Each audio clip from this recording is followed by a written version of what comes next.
besibukele umongameli waseMelika uDonald Trump ekhuluma eletha amazwi akhe phambi kweParliament yakhona le iCongress ngokwakuqala selokhu ethethe isikhundla yakwaKadesi. Ziningi izinto esizibone zisenzakala.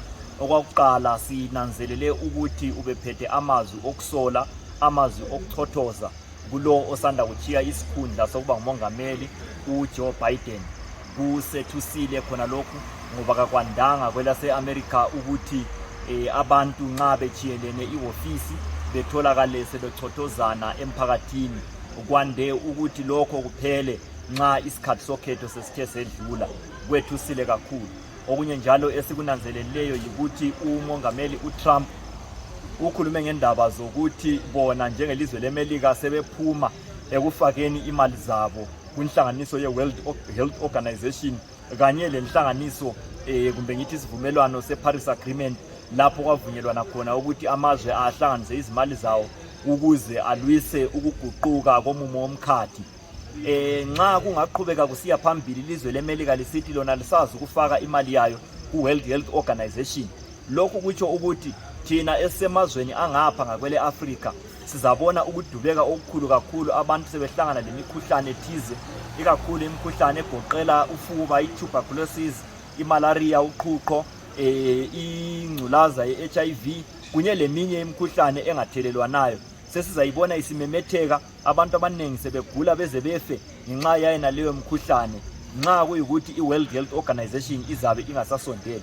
Lokhu kusifundisa ukuthi njengamazwe ase-Africa kumele ukuthi sifunde ukuthi nxa sisenza okuthiwa yikubeka imali yelizwe sikhumbule ukuthi ezempilakahle zethu kumele zithole imali evela kithi, singathembi imali ezivela kwamanye amazwe ngoba singafika esikhathini esinjengasenilesi esokuthi labo abafaka imali zabo kwezempilakahle bethi kasisafuni.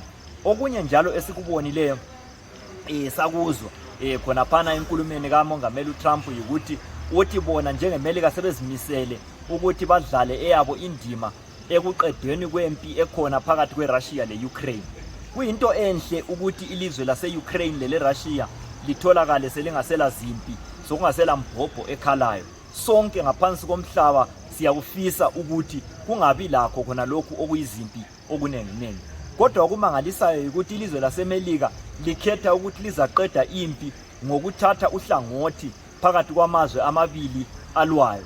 Njalo okwethusileyo yikuthi uhlangothi olukhanya lufuna ukuthathwa ngumongameli uTrump luhlangothi olwelizwe ebelikade lingayisiyo mngane we-America eminyakeni yenale edlulileyo.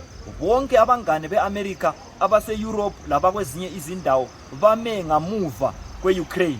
Kube kanti indlela engani umongameli uTrump ufuna ukuhamba ngayo ingathi ufuna ukuthi i-America ihambe iyekuma ngamuva kweRussia.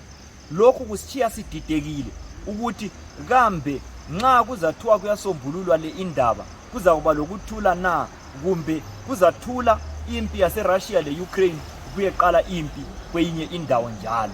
Yikho okudidayo nxa sithi siyananzelela, nxa sithi siyalalela inkulumo kamongameli uTrump.